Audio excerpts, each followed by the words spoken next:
Olá pessoal, boa noite. É, Sobre a orientação da coordenação pedagógica, né? A gente está fazendo uma aula de revisão.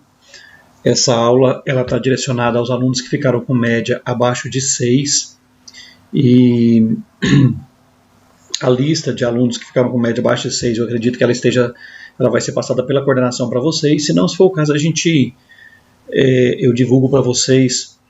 Mas parece que vocês vão ter acesso, né, a essas notas agora, ou já tiveram acesso hoje, na segunda-feira, a essas notas. O fato é que, independente de vocês saberem se está de recuperação ou não, é uma aula, é um check-up daquilo que vocês tiveram ao longo daquele primeiro bimestre em que nós tivemos aulas presenciais. É uma aula diferente, tá? Diferente do que a gente já presenciou até então, porque não está tão detalhada, até porque nós tivemos aí 2 meses de aula, então não dá para a gente fazer 2 meses de aula de forma detalhada em apenas uma aula de 30 e poucos minutos. Tá? A gente só vai passar aqui alguns detalhes, né, que vocês devem ficar atentos para uma avaliação que a gente vai fazer. Então, aula de revisão do primeiro bimestre. Olha só. A primeira coisa que nós falamos, pessoal, o nosso primeiro assunto foi esse aqui, né? Big Bang. Bom, na verdade a gente fala, o nosso primeiro assunto era a origem da vida. E aí quando eu chego em sala de aula, eu falo que não dá para você falar em origem da vida se você não falar sobre a origem do espaço onde a vida se desenvolveu. E aí quando a gente fala de espaço, a gente vive num planeta, dentro de um sistema que é o sistema solar, dentro de uma galáxia que é a Via Láctea, dentro de um todo que a gente chama de universo. Acredita-se, como foi dito em sala de aula, que esse universo teria surgido a partir de uma gigantesca, né, de uma enorme explosão, que teria dado origem a todos os espaços que nós temos, a todos os corpos que existem no espaço, tá? Inclusive a Terra, onde a vida se desenvolveu. Se é verdade ou não, pessoal, a gente não tem como provar isso, né? Existem várias teorias a respeito, mas não cabe a nós provar. O que eu falo sempre, e eu falei isso para vocês naquela época, que a gente tem que ver esse assunto como se fosse um filme de ficção científica, né? Não tenho muito o que contestar. Tá? Bom, e aí nós falamos um pouquinho sobre a questão da abiogênese. O que é a abiogênese? É a ideia que nós chamamos de, né, quando a gente fala aqui, ó, não bio, vida, gênese, início, ou seja, a vida não teria vindo de outra vida. É o que a gente chama também de geração espontânea. No início, como foi dito para vocês em sala de aula, essa ideia da biogênese era a ideia de quê? De que camundongos surgiam do nada, de que elefantes surgiam da lama, de que girinos surgiam num pântano, jacarés, né, brotavam do pântano, etc. E tal. Lembra que nós falamos inclusive dessa teoria aqui, ó. A ideia de que roupas sujas junto a trigo geraria ratos. Na verdade, a gente sabe muito bem que hoje, né, a gente sabe que não é assim. O suor, o calor da roupa, o alimento, que era o trigo, atraíam os ratos que até se reproduziam. Eles tinham essa ideia da biogênese, a ideia do surgimento dessas larvas que existem quando você deixa alimento abandonado, né, a ideia de que essas larvas elas surgiam a partir do nada. E aí, como foi dito para vocês, né, 2 cientistas trabalharam para derrubar essa ideia da biogênese. O primeiro foi Francesco Redi, em que ele fez um experimento simples, como a imagem que vocês estão vendo aqui, em que ele provou que essas larvas que surgiam na comida, né, um pedaço de carne, por exemplo, eram, na verdade, vindas de outra forma de vida. Olha só o que ele fez. Ele foi lá, ele colocou um pedaço de carne num vidro aberto, num outro ele tampou, e aí aconteceu o óbvio, né? A vida não surgiu nesse frasco que ele deixou tampado. O pessoal da época, né, falou que não, que Red, o problema é que você não deixou o princípio ativo entrar. Aí ele foi lá, ele refez o experimento no qual ele tampou com uma gaze. Quer dizer, teoricamente o princípio ativo estava entrando, no entanto a vida não se desenvolveu. Então a gente fala assim que Red, ele derrubou pela primeira vez a ideia da biogênese. E aí surgem os micro-organismos. Surge assim, a descoberta dos micro-organismos, né? As pessoas descobriram o que fazia o leite azedar, o que fazia a comida apodrecer, descobriram que eram fungos ou bactérias. Naquela época, Pasteur ele já imaginava, pessoal, que esses micro-organismos que surgiam na comida, na verdade, eram vindos provavelmente do ar. Ele imaginava isso. Só que ressurge a ideia da abiogênese, e como vocês viram comigo no quadro, lá na sala de aula, ele elabora esse experimento aqui, né, no qual ele coloca um caldo nutritivo dentro do balão, ele ferve esse caldo para torná-lo estéril, né, e aí ao ferver, o vapor de água que vem aqui, vem para essa curva, acaba bloqueando a entrada do ar. Ou seja, bloqueou a entrada do ar que estava, né, como o Pasteur desconfiava, que estava repleto de fungos e bactérias. Né? Quando ele repete o experimento, quebra o frasco, ele percebe que acontece a formação dos micro-organismos. Ok? Bom, então Pasteur, a gente fala que Pasteur ele derruba de vez a ideia da biogênese, e aí vem a ideia da panspermia cósmica.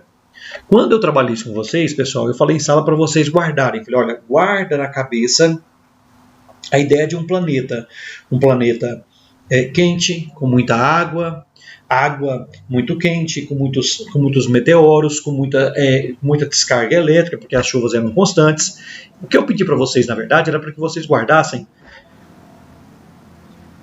uma imagem semelhante a essa aqui, certo? Só que nesse caso aqui, quando a gente fala de panspermia cósmica, é a ideia de que esse planeta, contendo água no estado líquido, contendo uma temperatura adequada para que a vida se desenvolvesse, a ideia da panspermia, pessoal, é que essa vida teria vindo de outro planeta. Ou seja, uma forma primitiva de vida teria caído aqui na forma de dentro de um meteoro, né, incorporado ao meteoro, e teria encontrado aqui as condições para que a vida se desenvolvesse. Uma temperatura adequada, água no estado líquido, ou seja, condições para que a vida se desenvolvesse. A essa ideia, né, de que a vida veio de fora do planeta, dá-se o nome de panspermia cósmica. Lembra que eu fiz esse paralelo aqui, com a ideia do Pequeno Príncipe.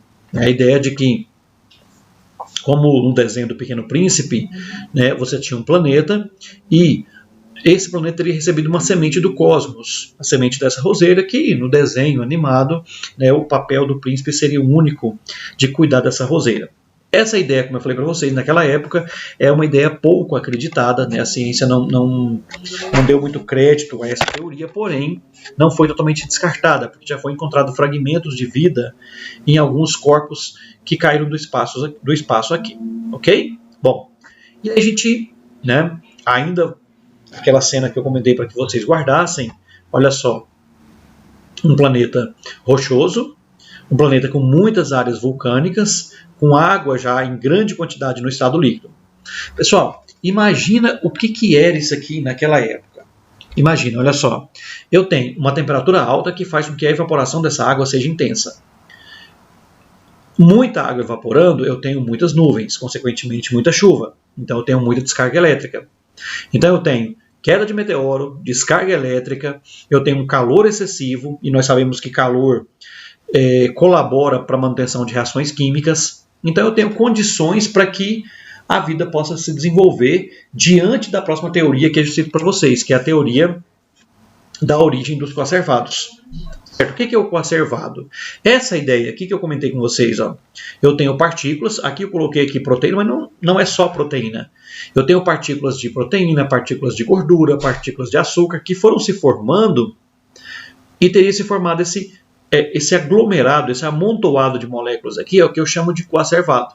Então, olha só, aminoácidos arrastados pelas chuvas para o solo quente do planeta, formação de proteínas no oceano primitivo, formação de coacervados. Essa ideia aqui, a gente chama de origem química dos seres vivos, certo? É a ideia de que os gases, metano, amônia, vapor d'água e hidrogênio estariam suspensos no ar. Esses gases, de acordo com aquelas reações, de acordo com aquelas situações que eu citei para vocês, de calor intenso, de descarga elétrica, etc., teriam formado moléculas que iriam se juntar, e essas moléculas se juntando formariam moléculas cada vez mais complexas, formando assim os coacervados, certo? Então, essa ideia da origem química dos seres vivos, ela foi testada, né, por um cara que nós chamamos de Miller, experimento de Miller e Urey. Olha só, Esse desenho aqui que eu fiz no quadro para vocês, eu falei que no livro estaria bem mais detalhado. Olha só, o que eu tenho aqui, ó. Miller, na verdade, ele criou um aparelho que simulava a Terra primitiva, certo? Ora, como assim? Eu tenho aqui, ó, água em ebulição. Essa água aqui representa os oceanos primitivos. Eu tenho esse vapor d'água subindo. Então você tem aqui, ó, no vapor água, né, na forma de vapor. Eu tenho hidrogênio, eu tenho amônia e eu tenho metano. Observem aqui, que eu comentei com vocês durante as aulas, que o nosso corpo, mais de 90% do nosso corpo é feito disso aqui, ó, carbono, hidrogênio, oxigênio e nitrogênio. Então, o material de que nós somos feitos, lembra quando eu brinquei para vocês falando de pão de queijo? O material de que nós somos feitos é esse material aqui, ó. Ele existia todo na forma de gases. O que teria feito com que esses gases reagissem? Olha só, eu tenho o calor do oceano, eu tenho no aparelho que ele simulou, ele tinha então as descargas elétricas provocadas por esses eletrodos, e aí eu tenho a água voltando a ser água no estado líquido. À medida que essa água circulava aqui, pessoal, ó, o que eu tinha? Eu tinha a formação de moléculas. Moléculas de aminoácidos que posteriormente se tornaram proteínas e posteriormente, então, se tornando os coacervados. Ok?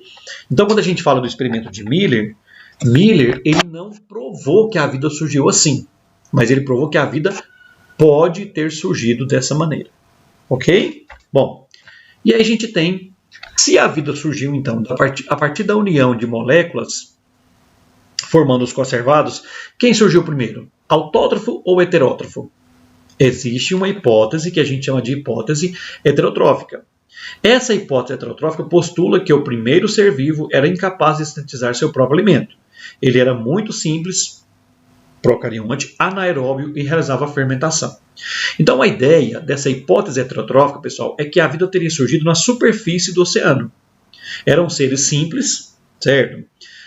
Seres que não tinham uma complexidade dos seres fotossintetizantes de hoje, então eles tinham que se alimentar, eles eram seres que não possuíam não produziam o seu próprio alimento, tendo que se alimentar do que existia na época. O que existia na época? Lembra que o oceano naquela época era um mar de uma sopa primitiva. Então tinha muitas moléculas que serviam de alimento. E a ideia é que esses heterótrofos eles teriam se alimentado dessa sopa de coacervado e, consequentemente, com o tempo, começaram a surgir seres que pudessem fabricar seu próprio alimento. Então, na hipótese heterotrófica, não fala que não existiam heterótrofos, não existiam autótrofos. Existiam, só que eles surgiram depois. Primeiro surgem os heterótrofos, certo? Esses seres, como eles não tinham acesso ao oxigênio, não tinham um complexo sistema de obtenção de energia, eles também, além de serem heterótrofos, eles eram anaeróbios, ou seja, eles não conseguiam usar o oxigênio nos seus processos metabólicos. Ok? Faziam a fermentação, que como nós já vimos, é um processo muito mais simples. E aí você tem a hipótese autotrófica. O que é a hipótese autotrófica? Eles falam assim, que a vida não poderia surgir na superfície do oceano, porque era muito meteoro caindo, era muita descarga, radiação solar incidindo ali sobre aquele oceano, era muito raios das chuvas, então, ou seja, segundo eles, a vida então teria surgido no fundo do oceano. No fundo do oceano, vidas primitivas teriam surgido, começaram a produzir substâncias que, ao ir para a superfície, formou uma atmosfera primitiva. Lembra que tudo isso, todos esses esquemas, eu passei para vocês durante as aulas do primeiro mês, ok? Hipótese autotrófica. E aí, a gente entra, até para nós não perdermos tempo nessa aula de revisão, a gente entra no que a gente chama de bioquímica. O que é bioquímica? Quimicamente falando, do que nós somos feitos, certo? O primeiro componente, a primeira substância química de grande importância para nós, e nós citamos durante as aulas, é o que a gente chama de água. Olha só, compõe 75% do seu cérebro, e é interessante colocar para vocês o seguinte, ó, quanto mais trabalha um tecido do seu corpo, mais água esse tecido tem que ter. Então, se você comparar, quem trabalha mais? O cérebro ou o osso? O cérebro trabalha mais, então ele vai ter mais água. Quem trabalha mais? O tecido epitelial ou o tecido muscular? O tecido epitelial é um tecido morto, formado por células mortas, que tem como papel proteger o seu corpo. O músculo não, ele fica o tempo todo movimentando o seu organismo. Então a quantidade de água, ela é variável de acordo com o quanto trabalha um tecido seu, certo? Tá? É só um detalhe que chama atenção aqui. Quais são os papéis da água? A água é isolante térmico, né? Nós sabemos que a água ela ajuda no controle de temperatura do corpo. Quando você está fazendo muita atividade física, você tende a transpirar mais, por quê? Para resfriar o seu organismo, já que milhões de reações químicas estão acontecendo no seu organismo para que o seu corpo produza energia. E uma das formas de energia que o seu corpo produz é o calor. Como as suas enzimas, e agora vocês já sabem o que são enzimas, como as suas enzimas não podem exceder uma determinada temperatura, o seu corpo então ele joga a água para fora para quê? Para conservar, certo? A água ela é importante compondo mais de 83% de seu sangue, por quê? Porque é importantíssima a água para o transporte de substâncias, certo?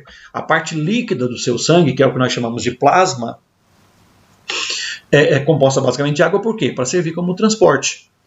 Quando coloca aqui no desenho, remove toxinas, aí vem o papel de filtrar o sangue, que é um papel exercido pelos nossos rins. Importante também que os rins tenham uma grande quantidade de água. Compõe 22% dos ossos. Ossos também são formados por células vivas, então precisam de água nas suas reações metabólicas. Entra glicose, sai gás carbônico, entra gordura, entra proteína, ou seja, as reações químicas para acontecerem precisam de água. Lembra, eu comentei com vocês, reações de hidrólise e síntese por desidratação. Amortece as juntas, isso aqui é um detalhe que talvez eu não tenha citado para vocês, mas é porque tem fluidos aqui nas articulações, que são compostos em boa parte por água, que amortecem, que ajudam no amortecimento dessas articulações. Ajuda a transportar nutrientes e oxigênio para as células. Essa ajuda é feita aqui, deixa eu voltar aqui, é feita pelo seu sangue, né? Então isso nós já falamos. Melhora o oxigênio para a respiração, sim, é claro, né? Também no processo de transporte. Ajuda a converter alimento em energia. A gente fala que a água ela é considerada um solvente universal. Então, a água ela colabora para os processos de digestão. Protege e amortece órgãos vitais. Existe um líquido aqui envolvendo os órgãos. Existe inclusive um fluido entre os tecidos que nós chamamos de linfa, que é composto basicamente de água com papel de proteção. Tá? Ajuda na absorção dos nutrientes, sim. Nós sabemos que os nutrientes eles chegam todos mergulhados em água no final do intestino delgado e eles são absorvidos.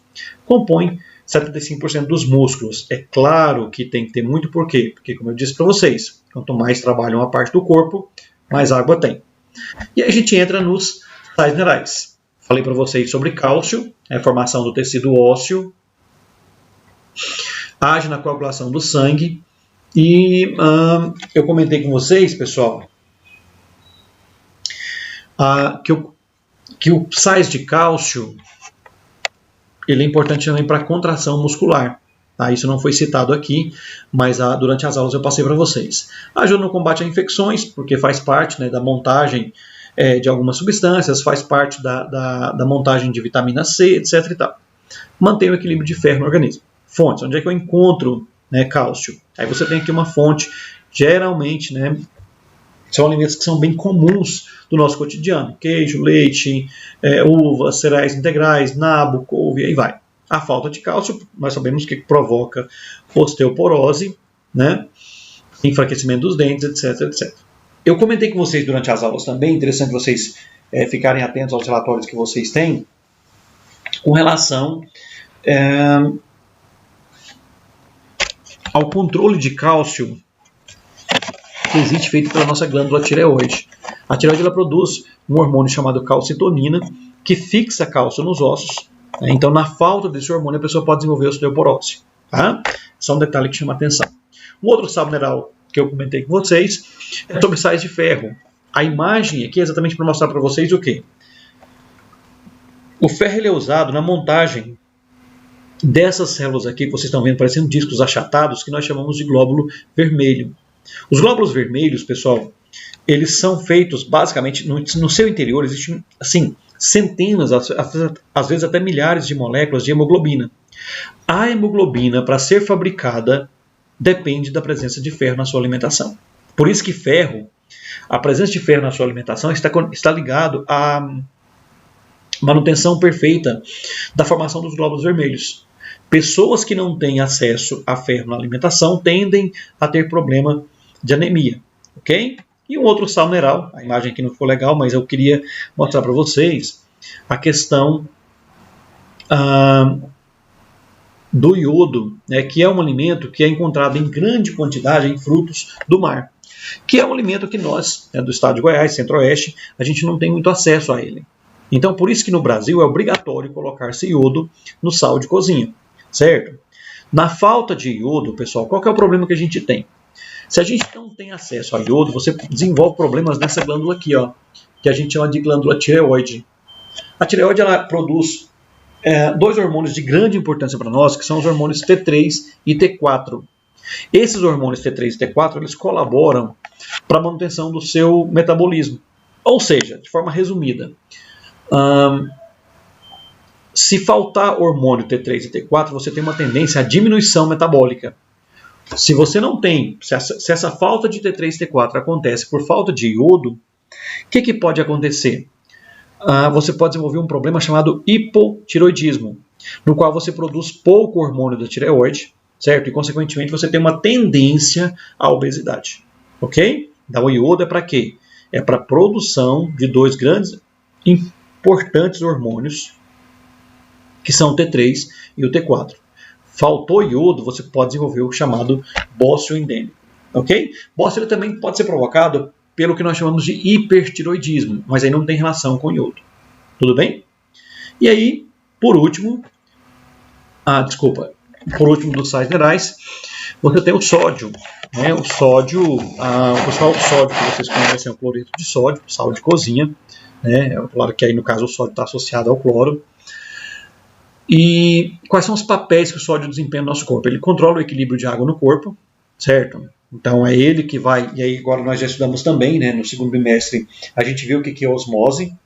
Então a gente sabe que o sal, ele colabora para a manutenção de água nos tecidos e no sangue. O sal, ele retira a água das coisas, então dependendo da quantidade de sal que tem no fluido, você vai ter uma retirada maior ou menor de água. Contribui para transmitir o impulso nervoso do cérebro para todo o corpo. Lembra que eu comentei durante as aulas sobre a rãzinha, que até eu falei que na faculdade, né, descascou lá a perninha da rã e foi lá e colocou sódio para mostrar a transmissão de impulso elétrico. Permite a contração muscular e participa da regulação do ritmo do coração. Sim, é claro, já que o ritmo do coração ele depende de descargas elétricas que são transferidas de um neurônio para outro via presença de sais, em especial sais de sódio. Ok? E aí, por último, a gente entra em carboidrato. Quando a gente fala carboidrato, pessoal, carboidratos são os açúcares em geral. Tá? A gente aprendeu que os carboidratos eles são classificados em 3 grandes grupos, que a gente chama de monossacarídeo, disacarídeo e polissacarídeo. Quando a gente fala de monossacarídeo, o principal monossacarídeo que existe é um monossacarídeo que nós chamamos de glicose. Ora, por que é o principal? Porque é ele que é usado pelas nossas células, lá dentro da mitocôndria, para ser quebrado para a produção de ATP.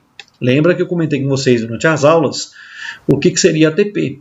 ATP é uma espécie de bateria recarregável de energia, certo? Então, quando nossa célula vai produzir energia, a célula usa preferencialmente carboidrato, certo? Que carboidrato que ela usa? Ela usa glicose, né? Glicose, então, é um exemplo de monossacarídeo. Acontece que glicose na natureza ela quase não existe. O que você tem é a glicose inserida em outras moléculas, como, por exemplo, os disacarídeos. Aí eu citei durante as aulas para vocês disacarídeo, polissacarídeo, e aí eu citei alguns exemplos. Quando eu citei disacarídeo, eu falei da sacarose para vocês, eu falei sobre a maltose, que é o resultado da quebra do amido, eu falei para vocês sobre a lactose, que é o açúcar do leite. Então, quando a gente come açúcar, no geral, chamada sacarose, ela que é um disacarídeo, ela para ser aproveitada, ela é quebrada. Ela é quebrada em 2 monossacarídeos, que nós chamamos de glicose e frutose. Uma vez que essa frutose está no seu corpo, você tem uma enzima que vai lá e transforma essa glicose, ou desculpa, essa frutose em glicose. Tá, eu fui lá e tomei um copo de leite. Então eu tomei um açúcar chamado lactose. Essa lactose, pessoal, ela tem que ser quebrada, e ela vai ser quebrada em glicose, que está pronta para ser usada pela célula, e ela vai ser quebrada num açúcar chamado galactose, que vai ser transformada em glicose e novamente será aproveitada. E aí um polissacarídeo que eu citei para vocês foi o amido. Eu falei para vocês que amido é reserva energética dos vegetais. Onde é que a gente encontra amido? A gente encontra no caule de algumas plantas, como é o caso da batata inglesa. A gente encontra na raiz de algumas plantas, como é o caso da mandioca, certo? A gente encontra amido principalmente na semente. Lembra que eu desenhei lá a mochilinha do feijão para vocês? Então o que acontece? Quando a gente come amido, amido é um polissacarídeo, a gente não consegue absorver dessa maneira, e aí quando a gente come, a gente transforma esse amido num carboidrato que nós chamamos de maltose. Lembra que eu comentei durante as aulas para vocês que a maltose ela é um carboidrato de sabor doce. Ou seja, à medida que você vai quebrando amido e formando maltose, maltose é um disacarídeo. Nós também não conseguimos aproveitar. Por isso que quando a gente come massas em geral, né, coisas que tem farinha de trigo, coisas que tem polvilho, o próprio arroz, isso é amido. Isso tudo tende a se transformar nos processos de digestão, tende a se transformar em glicose, para que você então produza energia. Por isso que massas em geral são considerados altamente energéticos, certo? São produtos altamente energéticos, porque tudo vai se transformar em glicose. Um outro polissacarídeo que eu citei para vocês foi um polissacarídeo chamado glicogênio. É que quando nós comemos amido, a gente quebra, até transformar tudo aquilo em glicose. Só que às vezes o nosso corpo ele não vai usar essa glicose toda que eu peguei naquele momento. O que o corpo faz? Ele armazena. Ele armazena a glicose, né, que nós aproveitamos da alimentação, em 2 pontos básicos do corpo. Ou no fígado, ou nos músculos, na forma de um carboidrato que nós chamamos de glicogênio. Então, amido é a reserva energética dos vegetais. Glicogênio é a reserva energética dos animais. Ok? Isso foi citado para vocês durante as aulas. E por último, eu citei para vocês um polissacarídeo que a gente chama de celulose. E aí eu comentei com vocês durante a aula naquele tempo. Olha só, eu falei pessoal, a celulose, deixa eu voltar aqui. A celulose, ela, para nós, em termos energéticos, ela não serve. Apesar de ser feita de glicose, a gente não consegue quebrar a celulose. Então, uma vez que nós não conseguimos quebrar, a gente não consegue aproveitar. A importância da alimentação rica em celulose, vamos lá. O que é celulose? É aquilo que popularmente se chama de fibra. A importância da alimentação rica em celulose é porque você vai regular o seu intestino, você vai satisfazer o seu apetite. Então você vai, por isso quando a gente fala de pessoas fazendo dieta de emagrecimento, fala-se muito para você comer fibras. O arroz integral, folhas. Por quê? Porque ao comer fibras você vai satisfazer a sua fome e você não vai conseguir absorver a energia que está ali. Consequentemente, você tende a usar as reservas de gordura que você tem. Tá? Aqui nós temos uma imagem mostrando todos esses tipos de carboidratos que eu citei para vocês. Olha só, a sacarose aqui no mamão, né? a celulose nas folhas, a celulose na casca dos cereais, certo? Então aqui você tem vários exemplos de todos esses carboidratos que eu citei para vocês. Ok? Pessoal, era isso que eu queria de vocês. Aula de revisão, quando eu faço essa aula em sala de aula, eu faço questão de frisar um detalhe. O aluno que ficou de revisão, de recuperação, ele tem que buscar, aquele colega que tem bons relatórios, ele tem que buscar estudar o que foi estudado ao longo daqueles 2 meses de sala de aula. Essa aula de revisão é mais uma questão de, tipo assim, cara, o que é importante, o que eu tenho que estudar mais, né, para essa prova de recuperação, tá? Então, porque não dá para uma aula dessa você responder uma prova, né, de recuperação, ok? Então era isso que eu queria de vocês. a coordenação vai passar para vocês um horário de provas, mas depois, né, vai ser elaborada uma prova com 10 questões sobre esse assunto, tá? Então, é isso, né? Estudem.